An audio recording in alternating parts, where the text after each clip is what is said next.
우리 하나님 말씀 보겠습니다. 이사야서 60장을 보겠습니다.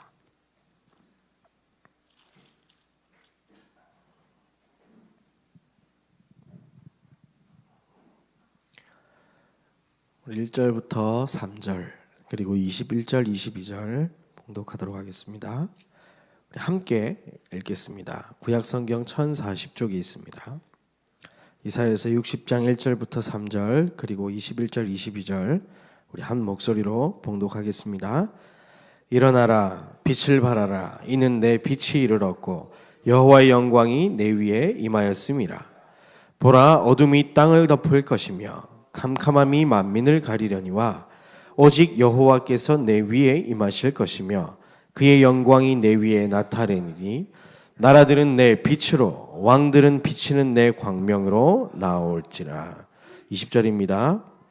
다시는 내 해가 지지 아니하며 내 달이 물러가지 아니할 것은 여호와가 내 영원한 빛이 되고 내 슬픔의 날이 끝날 것임이라. 내 백성이 다 의롭게 되어 영원히 땅을 차지하리니 그들은 내가 심은 가지요 내가 손으로 만든 것으로서 나의 영광을 나타낼 것인즉 그 작은 자가 1000명을 이루겠고 그 약한 자가 강국을 이룰 것이라. 때가 되면 나 여호와가 속히 이루리라. 아멘.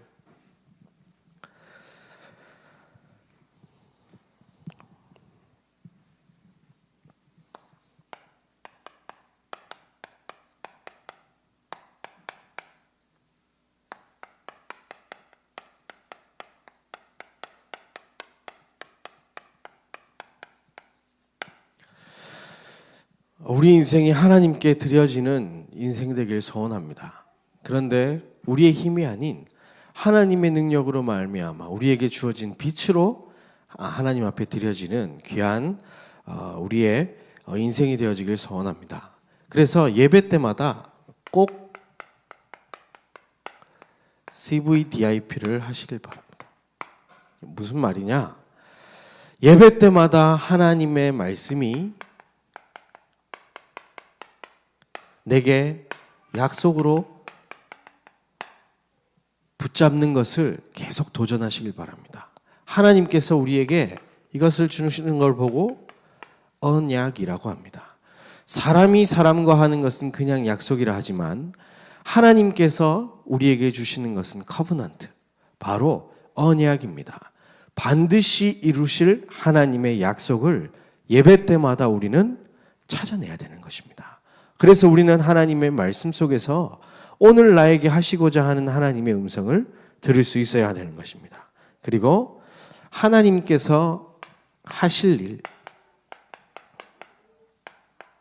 이 말씀을 통해서 일하실 일들을 바라보는 것을 보고 비전이라고 합니다. 하나님께서 아직 하시지 않았지만 말씀을 통해서 하시고자 하는 것을 말씀하시거든요. 그것을 미리 보는 것입니다. 그리고 그것을 꿈꾸시길 바랍니다. 하나님이 하실 일들을 나를 통하여 말씀을 두시고 보여주신 것을 나를 통해 하시겠구나. 그리고 그렇다면 이 일은 어떻게 진행되시는가 청사진을 그려보는 겁니다. 구체적으로. 꿈이 꿔진다면 청사진을 그릴 수 있습니다. 왜냐?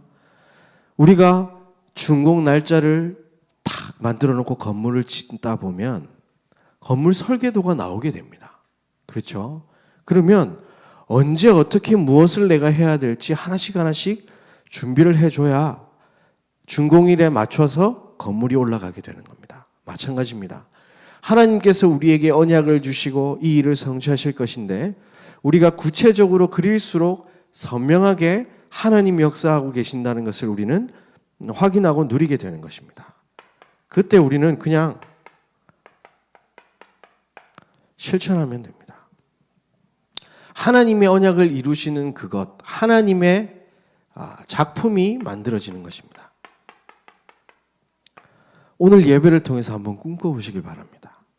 내가 빛의 자녀로서 이 시대 하나님이 레위인으로 나를 택하셨고 나의 소유로 삼으시고 나를 통하여서 하나님이 하실 일들을 꿈꿔보시기 바랍니다. 나를 통하여서 생명이 살아나는 역사가, 저주와 재앙이 묶여있던 사람들이 하나님 앞으로 나와 찬송하며 영광 돌리는 것을 꿈꾸시길 바랍니다. 그러면 우리는 그냥 가서 우리가 가진 빛을 비춰주기만 하면 될 줄 믿습니다. 특별하게 하나님이 우리에게 많은 것을 요구하시지 않습니다. 그래서 하나님께서 하실 그 일들을 우리가 예배 때마다 붙잡았으면 좋겠습니다. 강단을 통해서 우리는 하나님께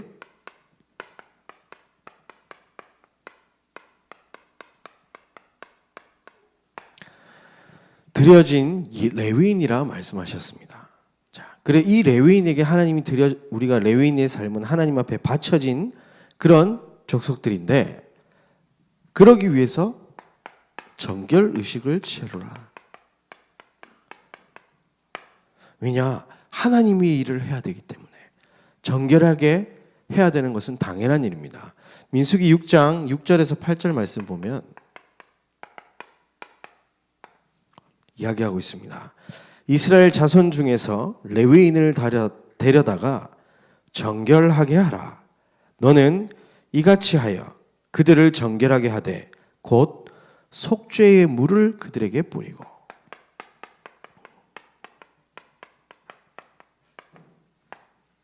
속죄의 물을 뿌리라고 했습니다. 그리고 그들에게 그들의 전신을 삭도로 밀게 하고,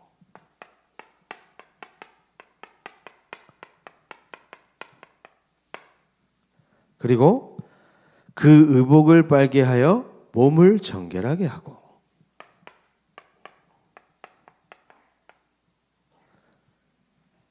8절에 보면 그들에게 숫송아지 한 마리를 번제물로 기름 섞은 고운 가루를 그 소제물로 가져오게 하고, 그 외에 너는 또 숫송아지 한 마리를 속죄 제물로 가져오고 되어 있습니다.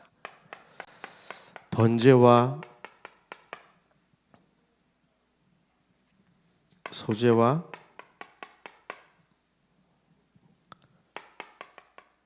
속죄 제물, 이것을 통해서 우리가 정결케 되어진다고 이야기했고, 우리는 반드시 이것을 통과해야 될 줄 믿습니다. 과거에는 날마다 레위인에게는 이 하나님 앞에 바쳐지기 위해서 이런 의식들을 치러야 했고, 그것으로 말미암아 하나님께서 주시는 정결함 속에 있게 되는 것입니다. 그러면 뭐 때문에 정결해야 됩니까? 강단에서는 분명히 얘기하고 있습니다. 내 생각, 욕심, 자랑, 소유, 내 소망, 모든 것을 버리라.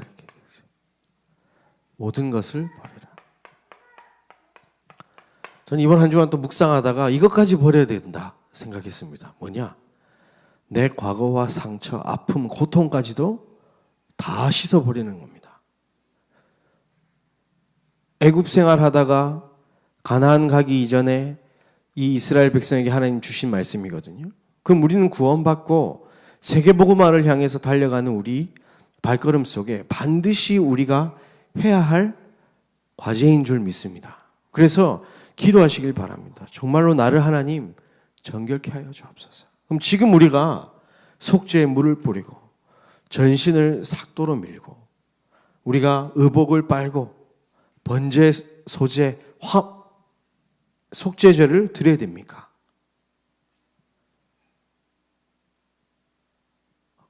정결해야 되잖아요. 그럼 어떻게 해야 됩니까? 성경 이야기하고 있습니다. 히브리서 9장을 보겠습니다. 11절부터 14절 말씀을 보면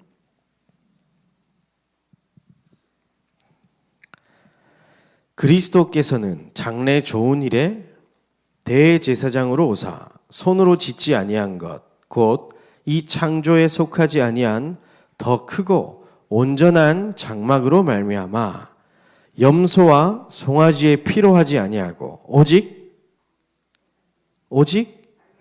자기의 피로 영원한 속죄를 이루사 단번에 성소에 들어가셨다고 이야기합니다. 13절에 보면 염소 황소의 피와 및 암송아지의 죄를 부정한 자에게 뿌려 그 육체를 정결하게 하여 거룩하게 하거든.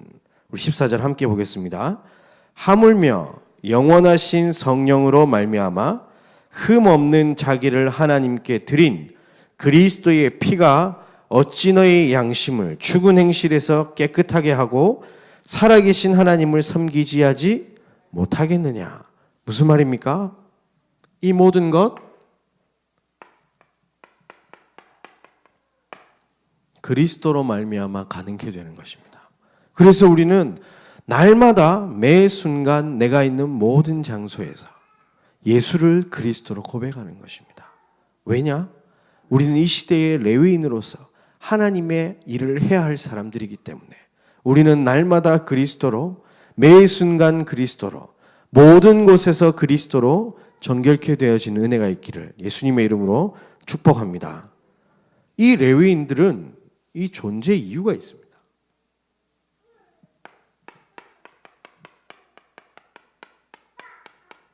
하나님께서 레위인을 따로 뽑으셔서 택하신 이유가 있습니다. 민수기 8장 14절에 보면 하나님께 속하였다 얘기해요.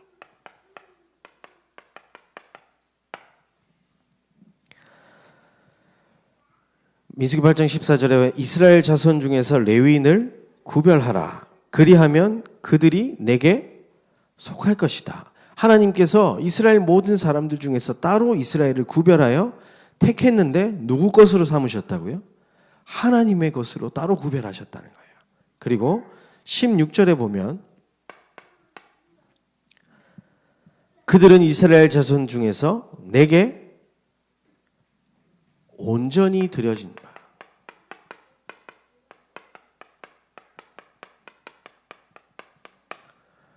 여러분 어떻게 드려졌다고요? 반절만 드려진 게 아니라 온전히 드려진 겁니다. 여러분의 과거도 하나님 앞에 드려진 것이고 여러분의 오늘도 하나님의 것이고 여러분의 내일도 하나님의 것인 줄 믿습니다. 우리의 생각도 우리의 아직 세상의 것으로 각인 뿌리 체질된 것도 다 하나님의 것입니다. 다 모든 것을 인정하고 그리스도 이름 붙잡고 하나님 앞에 여러분 인생을 드리시기를 바랍니다. 다른 것 때문이 아닙니다. 16절, 17절, 18절에 보면 그들은 이스라엘 자손 중에서 내게 온전히 드려진 바 된 자라. 이스라엘 자손 중에서 모든 초태생 곧 모든 처음 태어난 자 대신 내가 그들을 취하였다 그랬습니다. 하나님의 것으로 내가 가졌다. 그리고 이스라엘 자손 중에 처음 태어난 것은 사람이든지 짐승이든지 다 내게 속하였음은 내가 애굽 땅에서 모든 처음 태어난 자를 치던 날에 그들을 내게 구별하였음이라. 내가 이스라엘 자손 중 모든 처음 태어난 자 대신 레위인들을 취하였느니라.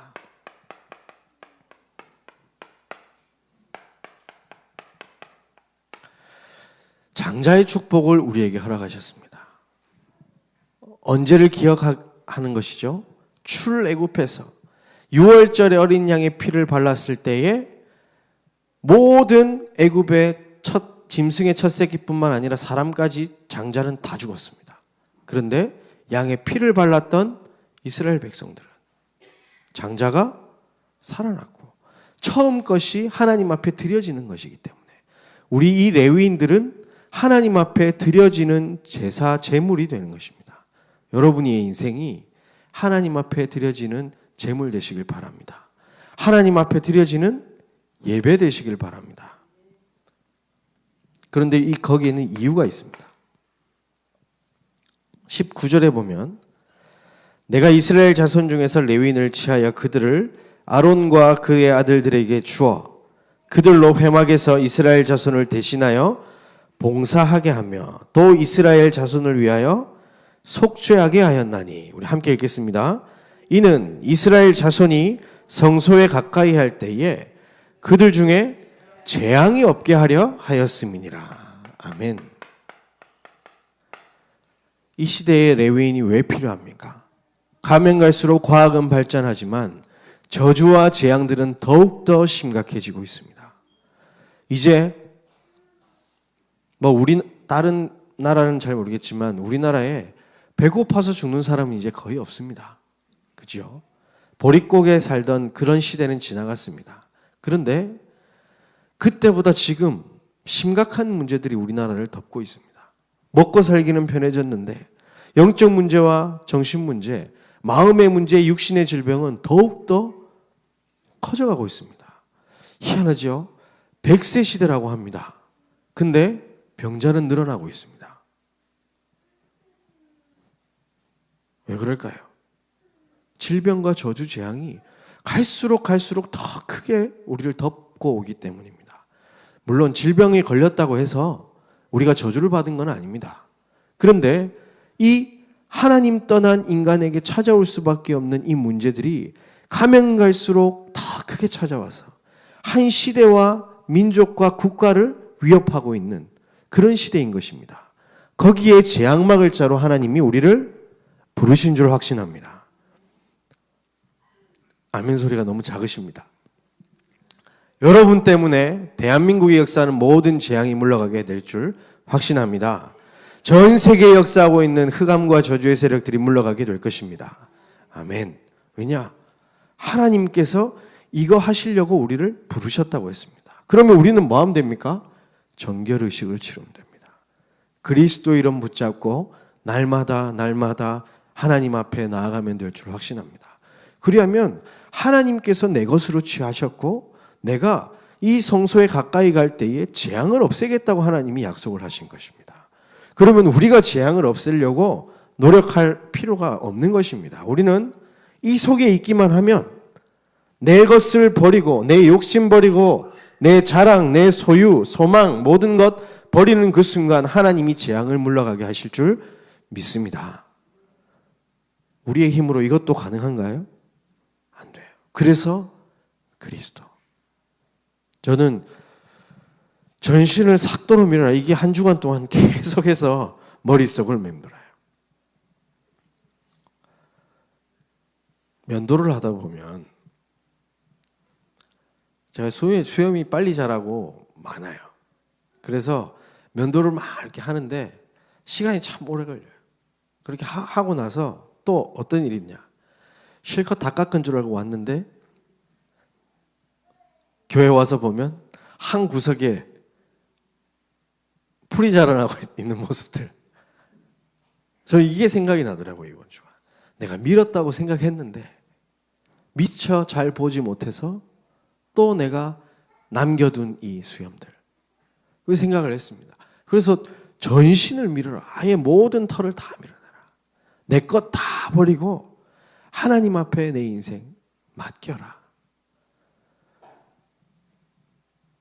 우리에게 주신 최고의 응답인 줄 믿습니다. 우리의 것이 버려지면 버려질수록 하나님의 것으로 우리는 충만해지는 것입니다. 하나님의 것으로 충만케 채울수록 우리는 우리의 것들이 없어지게 되는 것입니다. 여기 지금 물컵이 있는데요.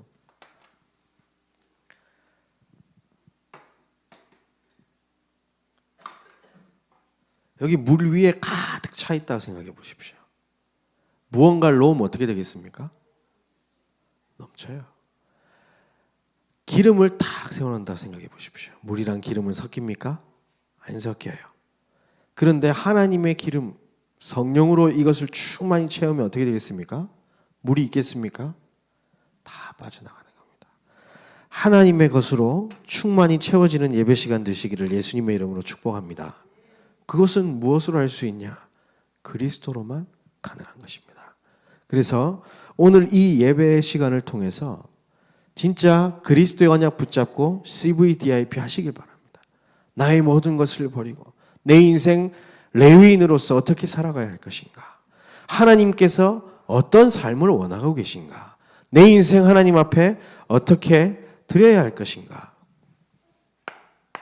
기도하며 응답받는 시간 되시길 바랍니다. 내 인생이 하나님께 드려지는 예배가 되는 꿈을 꾸시길 바랍니다. 얼마나 감사합니까? 제가 예전에 그 찬양 있지 않습니까? 나의 모습, 나의 소유, 주님 앞에 드립니다. 이렇게 찬양을 이렇게 수요예배 마치고 어머니랑 같이 이제 집에 가면서 부르고 있었어요. 그러니까 저희 어머니께서 무슨 말을 하시냐? 하나님은 참 마음도 좋으시지. 니 같은 거 받아주시고 이러시더라고요.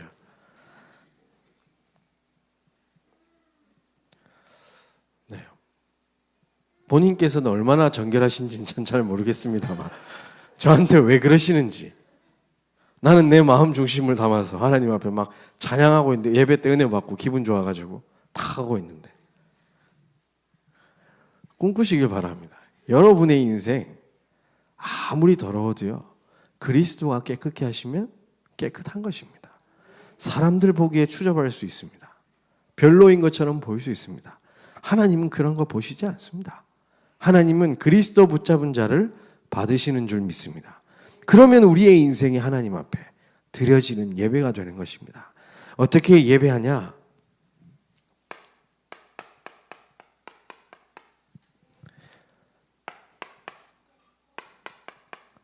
주일날 모여서 함께 우린 예배 드립니다. 그때 어떻게 합니까? 하나님의 말씀을 받습니다. 그죠? 근데 우리는 예배는 드린다 얘기하잖아요. 주일날 말씀을 받는데. 왜 그러냐? 평일날, 주중에 이 말씀을 묵상하고 실천하는 겁니다. 내 인생을 하나님의 말씀에 순종하고 하나님이 하실 일 것으로 우리를 드리는 겁니다. 그것이 우리 인생이 하나님 앞에 드려지는 참 예배인 줄 믿습니다. 로마서 12장 1절 2절 말씀을 보게 되면 형제들아 내가 하나님의 모든 자비하심으로 너희를 권하노니 너희 몸을 하나님이 기뻐하시는 거룩한 산 제물로 드려라. 이는 너희가 드릴 영적 예배니라. 우리의 삶을 하나님 앞에 드리는 겁니다. 내 생각, 내 욕심, 내 자랑, 내 소유 가지고 살아가던 것을 버리고 하나님의 말씀을 잡고 살아가는 것. 그게 우리의 레위인으로서 해야 할 영적 예배인 줄 믿습니다. 그래서 2절에 보면 이 세대를 본받지 말라 되어 있습니다. 세상 사람들 어떻게 살아가고 있습니까? 자기 마음대로 살아갑니다. 사사기 마지막에 어떻게 됐습니까? 이스라엘에 왕이 없으므로 자기 소견에 오른 대로 하다가 망하지 않았습니까? 우리는 그런 인생이 아닙니다. 하나님의 말씀을 약속으로 붙잡고 언약으로 붙잡고 꿈꾸고 그것을 실천하는 인생인 겁니다. 이게 우리가 드릴 영적 예배입니다. 오직 마음을 새롭게 함으로 변화를 받아 하나님의 선하시고 기뻐하시고 온전하신 뜻이 무엇인지 분별하도록 하라. 이 은혜가 있기를 예수님의 이름으로 축복합니다. 우리의 모든 것 사라지고 변화를 받아져서 하나님의 뜻이 내 소원, 하나님의 소원이 내 소원, 하나님의 뜻이 내 뜻, 하나님이 원하시는 것들이 내가 원하는 것 되는 그런 귀한 응답의 예배가 날마다 이루어지기를 바랍니다. 그러기 위해서 우리는 오직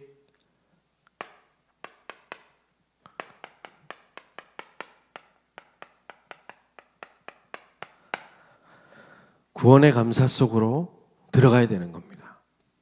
말씀을 받고 행하기 이전에 가장 중요한 것입니다. 말씀 받기 이전에 뭐부터 하죠? 이 하나님께 속해서 하나님의 일을 감당하기 이전에 뭐부터 하죠? 정결의식부터 하는 겁니다. 히브리서 3장 1절에 보면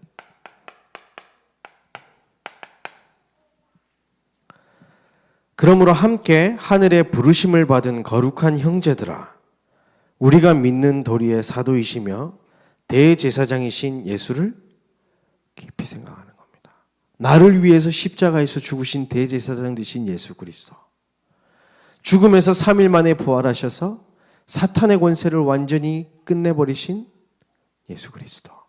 그리하여 하나님과 함께 할 수 있는 온전한 길을 만드신 예수 그리스도. 우리는 그분을 깊이 생각하는 겁니다. 내가 있는 모든 순간에서. 그때의 우리의 삶이 예배로 드려지게 되는 겁니다. 골로새서 3장 5절에서 17절 보면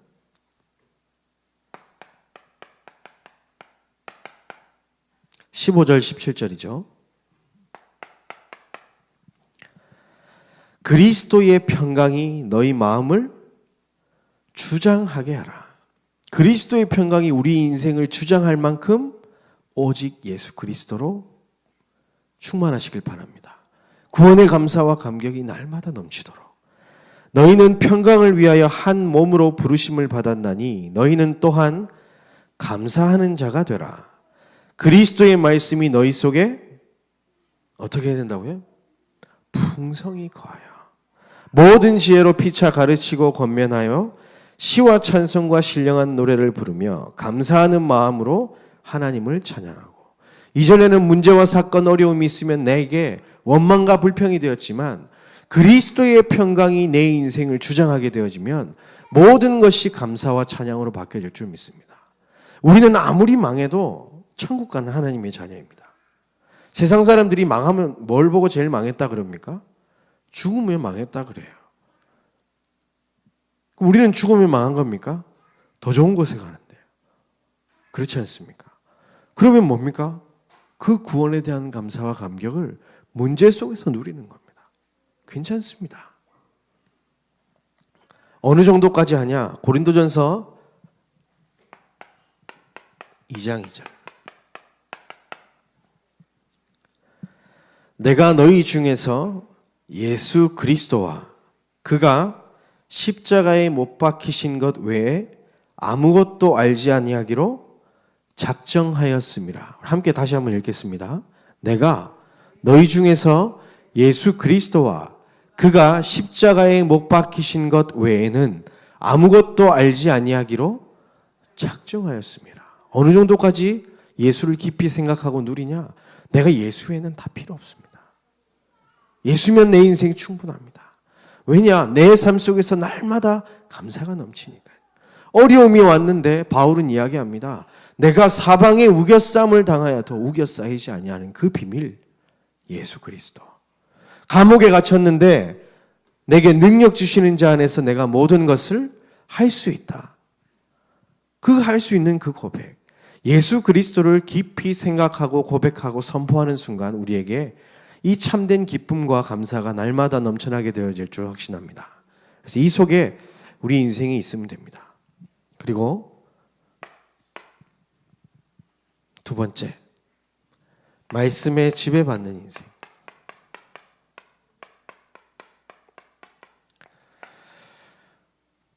이것이 내 인생을 하나님 앞에 온전히 드리는 예배인 것입니다. 에스겔서 47장을 보면요. 하나님의 말씀이 47장 1절에 보면 성전 문지방 밑에서 물이 나와서 동쪽으로 흘러갑니다. 3절에 보니까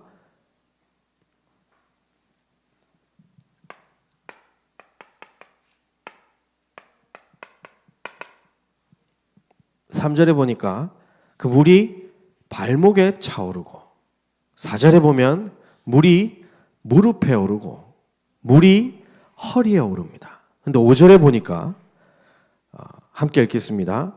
다시 천척을 측량하시니 물이 내가 건너지 못할 강이 된지라. 그 물이 가득하여 헤엄칠 만한 물이요 사람이 능히 건너지 못할 강이더라. 아멘. 하나님의 말씀이 강단에서 선포되어지면 이게 흘러 들어갑니다. 그런데 처음에는 발목에, 무릎에, 허리에 물이 그 정도 차면 내 마음대로 움직입니다. 조금 불편해도요. 그런데 5절 뭐라고 돼 있죠? 내가 건너지 못할 강이 된지라. 이 응답 받으시길 바랍니다. 하나님께서 요 말씀을 통하여서 내 생각 욕심 다 버릴 수 있는 은혜를 말씀을 통해서 주십니다. 그러면 그 말씀 붙잡고 내가 건너지 못할 강이 되는 그것을 꿈꾸시고 붙잡으시길 바랍니다. 이때부터 역사가 일어나는데 어떤 역사가 일어나냐? 8절에 보니까 이 물이 동쪽으로 향하여 흘러 아라바로 내려가서 바다에 이르리니 이 흘러내리는 물로 그 바다의 물이 되살아나리라. 살아나는 역사가 말씀 속에 있습니다. 그리고 9절에 보니까 이 강물이 흐르는 곳마다 번성하던 모든 생물이 살고 또 고기가 심이 많으리니 바다만 살아나는 게 아니라 그곳에 있는 모든 것까지 살아나기 시작하는 겁니다. 이 물이 흘러 들어가므로 바닷물이 되살아나므로 이 강이 흐르는 각처에 모든 것이 살게 될 것이며 우리가 말씀의 지배를 받는 순간 모든 곳에 하나님의 말씀이 전달되어진 걸 꿈꿔보시기 바랍니다. 그러면 그 물이 가는 모든 곳은 다 살아나게 되는 겁니다.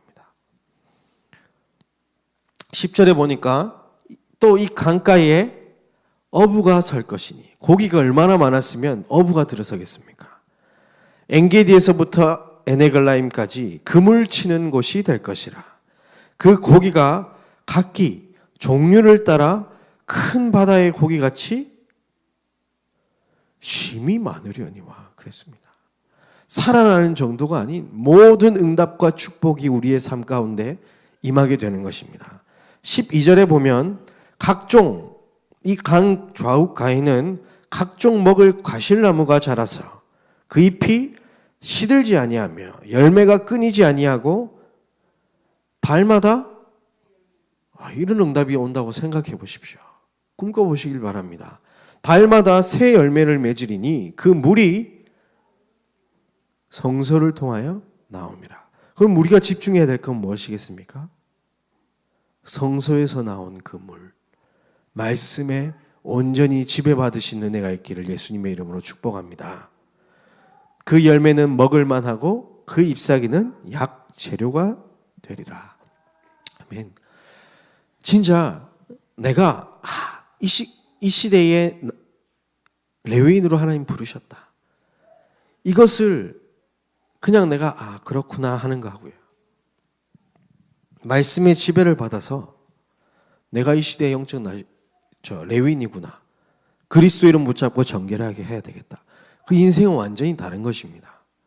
말씀을 들어서 외우고 있는 것과 그 말씀이 내 가슴 속에 박혀져서 내가 그것을 실행하고 있는 것은 완전히 응답의 수준이 달라지게 되는 겁니다. 하나님께서 우리를 이 시대의 레위인으로 부르신 줄 믿습니다. 그러면 우리는 그 말씀의 지배를 받아 하루하루를 살아가는 겁니다. 이것이 우리가 하나님 앞에 드려질 영적 예배인 줄 믿습니다. 그리고 하나님의 영광을 위하여.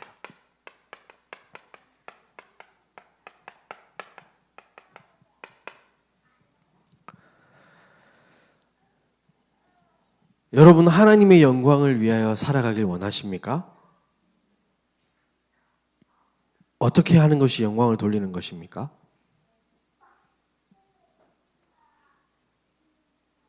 하나님 짱! 이렇게 하는 겁니까?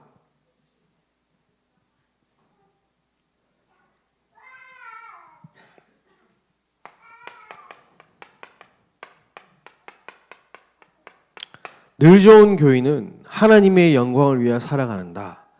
딱 정리하시기 바랍니다. 5천 제자, 1000다락방, 200 중직자, 200 지교회.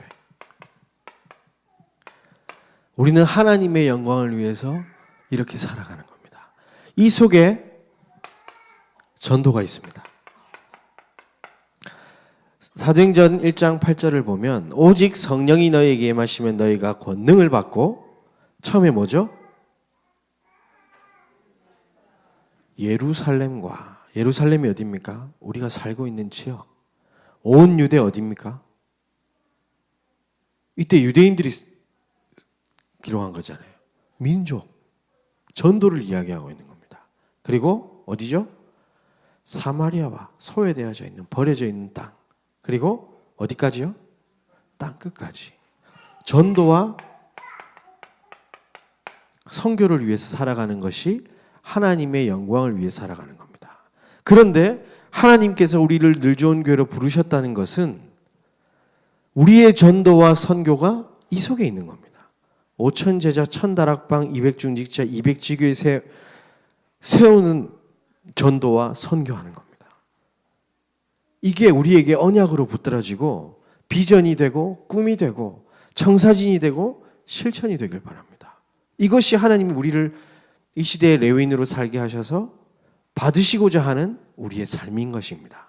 그리고 마태복음 28장 18절에서 20절에 보면 예수께서 나와 말씀하여 이르시되 하늘과 땅의 모든 권세를 내게 주셨으니 그러므로 너희는 가서 모든 민족을 제자로 삼아 아버지와 아들과 성령의 이름으로 세례를 베풀고 내가 너희에게 분부한 모든 것을 가르쳐 지키게 하라. 볼지어다 내가 세상 끝날까지 너희와 항상 함께 있으리라 하시니라. 모든 민족 속에 제자들이 숨어 있는 겁니다. 그것을 우리는 찾아내는 겁니다. 이번에 필리핀 선교 캠프를 갔다 왔습니다. 그 속에서 우리는 이 차세대 필리핀을 살려낼 신학생 제자들을 우리는 보고 왔습니다. 그냥 돌아다닌 것처럼 보이고 그냥 현지 사역자들이 사역하는 거 보고 온 것, 문철 선교사님 사역하는 거 보고 오고 이민봉 선교사님 사역하는 거 보고 온 게 아닙니다. 그 과정이 이 전도와 선교를 위한 것이며 제자를 찾는 발걸음이었던 것입니다. 그리고 요한복음 21장 15절에서 17절 말씀 보면 예수님께서 마지막으로 나타나셔서 뭐 하셨습니까? 베드로에게 나타나셔서 네가 나를 사랑하느냐? 3번을 물어보시는데 그때 뭐라고 얘기하시나? 내 어린 양을 먹이라. 후대, 우리 렘넌트 살리는 일에 우리 인생을 드리는 것이 하나님의 영광을 위해서 사는 것입니다. 앞으로 50년 뒤를 한번 생각해 보십시오. 50년 뒤에 정순자 장로님 계실까요? 자신 있으십니까? 50년 뒤에? 50년 뒤에 민환이는 있겠죠. 50년 뒤에 민환이가 이제 장로님 나이처럼 이렇게 쫙 이렇게 이제 한 교회의 지도자가 되었을 때를 한번 생각해 보십시오. 그때 교회에 후대들이 남아 있겠습니까? 전 세계 교회는 지금도 문 닫아가고 있고 지금 주일학교가 없는 교회가 80%입니다. 대한민국에. 외국에는 거의 없다고 보시면 됩니다. 뭘 해야 되겠습니까? 우리는 이 후대에게 복음 전하고 이 복음을 계승하는 일에 가장 중요한 초점을 둬야 할 줄 믿습니다. 그래서 우리 교회에서 전교인, 주일학교 교사 해야 된다는 겁니다. 왜냐? 50년도에 뒤에 우리 대한민국이 복음 사라져서 아예 진짜 영적 재앙지대가 될 수 있는 겁니다. 지금도 호시탐탐 정치하는 사람들이 교회를 핍박하기 위해서 차별법 막 만들어내고 퀴어 축제 막 만들어내고 인권이라는 이름으로 포장해가지고 복음을 무너뜨리는 일을 얼마나 하고 있습니까? 50년 뒤에는 얼마나 심해지겠습니까? 그럼 그렇다면 우리가 해야 할 거 다른 거 아닙니다. 우리 후대들에게 이 올바른 복음을 전달하고 계승해야 할 줄 믿습니다. 그래서 진짜 이 일에 우리 인생 결단하며 하나님 앞에 드리시는 은혜가 있길 바랍니다. 결론입니다. 이사야 60장에 보면 1절에서 우리 오늘 읽은 3절에 보면 일어나라 빛을 발하라 이는 내 빛이 이르렀고 여호와의 영광이 내 위에 임하였음이라. 보라 어둠이 땅을 덮을 것이며 캄캄함이 만민을 가리려니와 오직 여호와께서 내 위에 임하실 것이며 그의 영광이 내 위에 나타나리니 나라들은 내 빛으로 왕들은 비치는 내 광명으로 나아오리라. 여기서 가장 우리가 중요하게 될 것이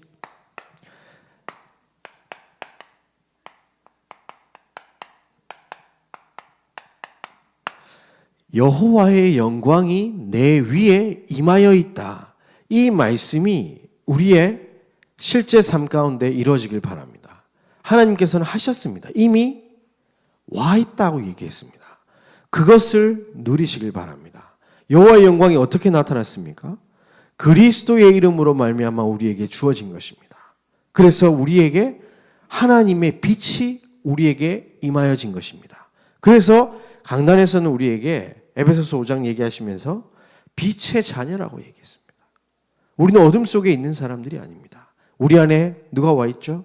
생명의 빛 대신 그리스도, 여호와의 영광이 임하여 있는 것입니다. 그래서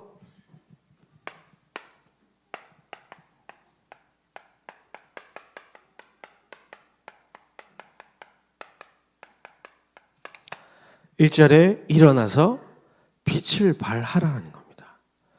빛을 만들어서 비춰라 이러면 얼마나 힘들겠습니까? 아니고요. 빛이 와 있으니까 일어나서 발하기만 해라. 이게 하는 겁니다. 아니 앉아서 그냥 일어나는 그것만 하라고 하나님은 이야기하고 계시는 겁니다. 많은 것을 하라고 하는 것이 아닙니다. 우리에게 이미 임한 예수 그리스도, 그분을 나타내는 것. 그때에 하나님께서 하실 줄 확신합니다. 어느 정도냐? 21절, 22절 보면 내 백성이 다 의롭게 되어 영원히 땅을 차지하리니 그들은 내가 심은 가지요 내가 손으로 만든 것으로서 나의 영광을 나타낼 것이다 그랬어요. 하나님이 심은 가지고 하나님의 손으로 만든 것이라고 얘기했습니다. 그러면 여러분이 하는 겁니까? 하나님이 하시는 겁니까? 하나님이 하시는 겁니다. 22절에 그 작은 자가 천명을 이루겠고 그 약한 자가 강국을 이룰 것이라. 때가 되면 나 여호와가 속히 이루리라.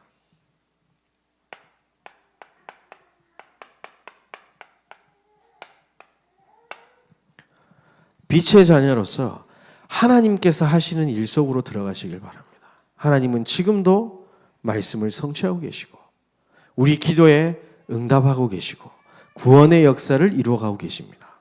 우리 인생이 이 속에 있기만 하면 작은 자가 천을 이루겠고 약한 자가 강국을 이루게 되는 겁니다. 누가 하신다고요? 나 여호와가 속히 이루리라. 언제? 때가 되면. 하나님의 때를 꿈꾸시길 바랍니다. 진짜 내 인생이 하나님 앞에 드려져서 하나님이 기뻐 받으시는 예배가 된다. 나 때문에 재앙이 물러가고 사람들이 살아난다. 얼마나 감사하겠습니까? 추잡한 제 인생이지만 남들한테 자랑할 거 하나 없는 저이지만 저는 이 약속을 붙잡습니다. 하나님께서 하실 것이라 저는 믿습니다. 우리 모든 성도님들의 생각, 마음, 영혼 속에 이 그리스도로 말미암아 정결케 되어 이 시대의 재앙을 막는 생명의 역사를 이루는 귀한 응답이 있게 되기를 예수님의 이름으로 축복합니다. 기도하겠습니다. 하나님 감사합니다. 자격 없는 우리에게 아무 조건 없이 구원의 은혜를 베풀어 주시고 하나님의 것으로 택하사 레위인으로 살아갈 수 있게 하신 하나님의 은혜에 무한한 감사와 영광을 올려드립니다. 한 번 살아가는 인생, 하나님의 영광을 위하여 전도와 선교, 제자를 찾고 후대 살리는 일에 우리 인생이 있게 하여 주옵소서. 우리의 힘으로 할 수 없사오니 그리스도 이름 붙잡고 우리를 정결케 하여 하나님이 역사하시는 말씀 속으로 들어갈 수 있도록 은혜를 더하여 주옵소서. 감사를 드리며 그리스도이신 예수님 이름으로 기도했습니다.